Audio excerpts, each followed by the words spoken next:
Hierophant. I am your tarot reader and I hope you are doing well. Welcome to your April general reading. And if this is your first time here, thank you so much for stopping by. I hope you consider subscribing. And if you're returning Aries, I appreciate you and thank you for it.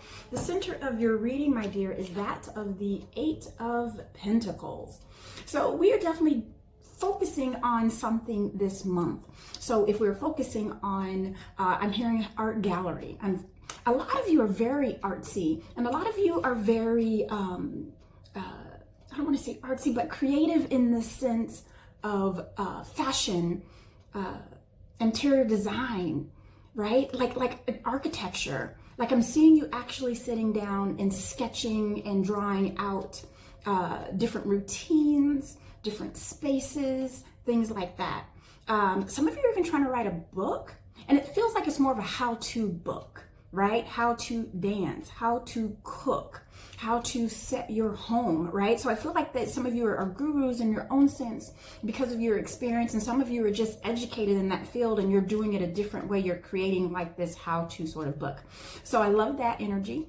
I'm seeing some of you are very, very, very artsy, and you're really feeling yourself, right? And what I mean by that is maybe because we are in Aries season, I'm really feeling like you are feeling like your true self. You feel energized, and some of you are even restless because of this energy that you have. When I expanded on this, I also got that of the Ace of Spades. And the Ace of Spades is all about clarity and focus. I feel like that you are very clear about what you want to do and how you want to do it. And Spirit is not only encouraging you, but supporting you in this endeavor for April. Now, if I say March, I'm just stuck on March for some reason. I mean April.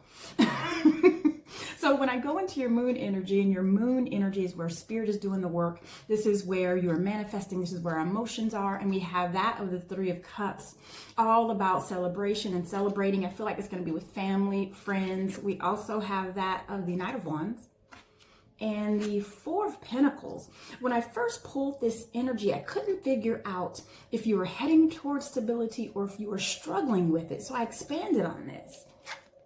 And I got the Ten of Cups. So this lets me know that this is what's going to be coming our way. And because it is happening in your moon energy, Spirit is working on that stability with your family. Happy home, happy life, happy wife, happy husband, right? Happy dog.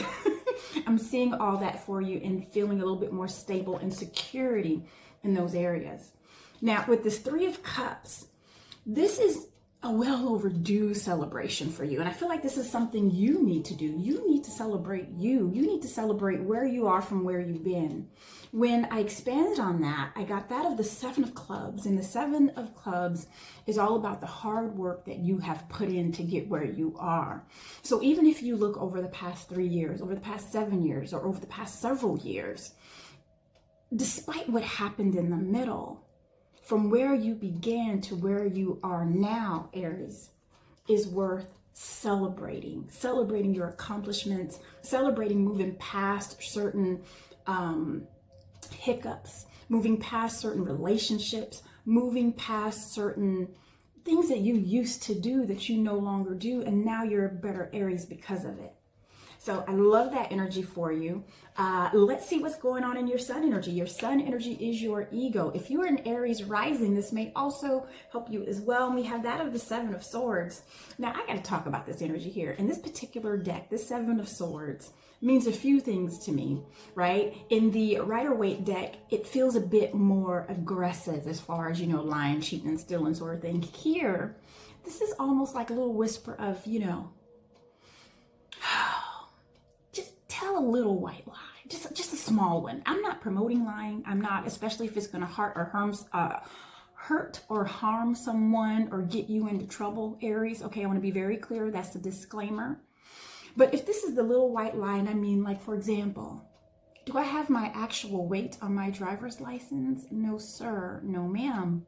Right? It's a little white lie. It might, just rub off about 5 or 10 pounds, right?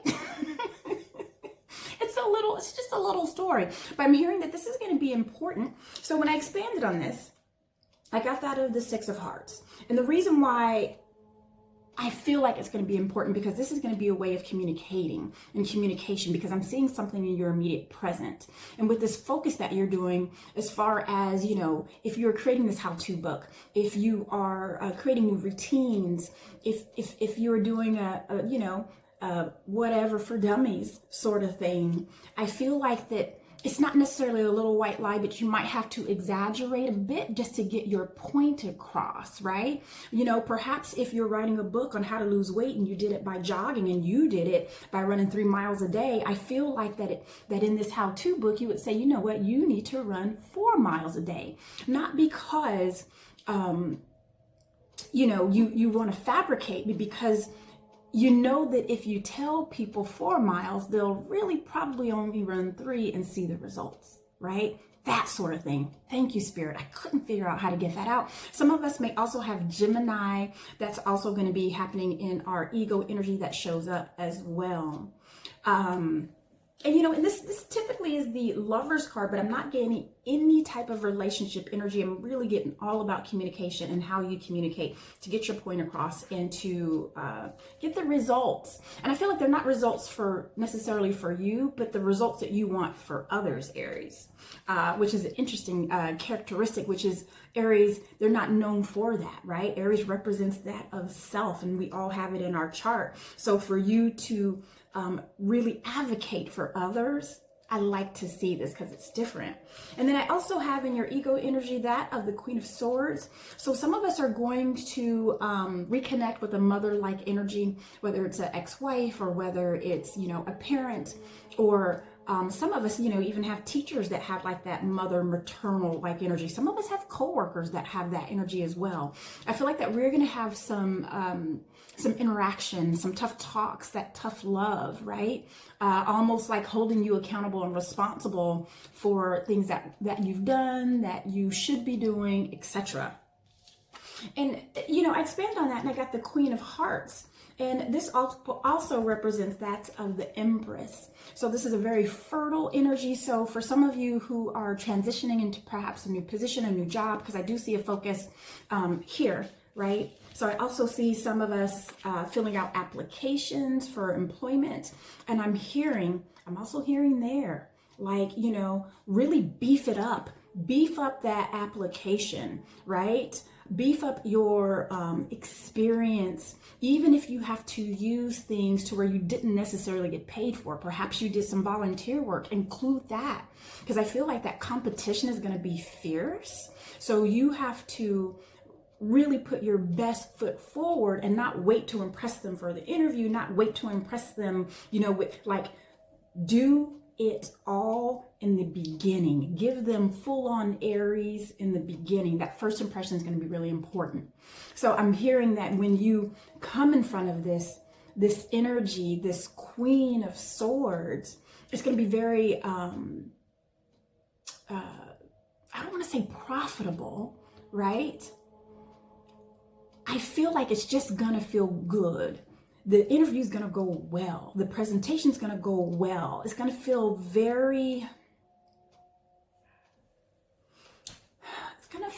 comforting, almost like a child that rests in her mother's bosoms, right? It's going to feel very comforting. That's how you're going to know if you're doing the right thing, if you're with the right person, if you are with the right company. It's going to feel that comforting and that natural. That's what I wanted to get across. And then I also have this of the Page of Cups, right? So this is some newness and beginning stages of. So perhaps for some of you singles, I feel like that you're going to be in those beginning stages of not only love, but even some really good, cool, energetic, synergetic friendships. And I also feel partnerships. So I am seeing this in your ego energy. We are getting the starting points of all those things creative as well. Now, if we stay in this energy, and I love this energy, all of a sudden I'm slowing down because it just feels so delightful. It feels so nurturing. So I'm getting a lot of feminine energy here for you. The next card I have in your immediate present is that of the Ace of Swords. So this is a new beginning in all things air-like. So this is intellect, ideas. So I feel like you're going to be bursting with ideas, obviously, because we are writing things down. We are focusing. You have another ace. So I see all these wonderful opportunities that are coming for you in April. And I'm hearing April, I guess some of May. I can't seem to get past May. So I'm just getting April and May. You're going to start feeling this energy, seeing this energy, and even running into this opportunity. So keep your eyes open. And I feel like that this opportunity is going to be bright. It's not going to be one of those subtle things. You're going to know it when it pops up. The next card in your immediate present is that of the Hermit. I feel like some of us have kind of been a little bit of a lull. So maybe we've been out of work for a while. Perhaps we haven't been feeling too artistic. Perhaps we've been feeling like, like we've been having writer's block or, creative block. I feel like that's been happening for a while, but I feel like we are coming out of that because you had to do some self-reflection. You had to kind of go deep inside. And I feel like that with this new creativity and these new ideas that are coming, it is going to start coming out in bursts. Now, I did expand on that and got the Jack of Spades, and this is all about competition, and this is all about having a very worthy opponent. So whatever the case, if you are presenting something, writing something, creating something, applying for a job, that's how come I said you got to come out of the box in true Aries form of self and show them who you are in the beginning, and don't wait to show them who you are later, because the competition is so fierce that if they don't see you now and who you are, they won't see you. Okay, so burst out in true Aries style, like we know that you are, in the cardinal way that you are. Aries, I love this energy. It was delightful for me. I hope you enjoyed it. I will see you next month, and happy April. I adore you.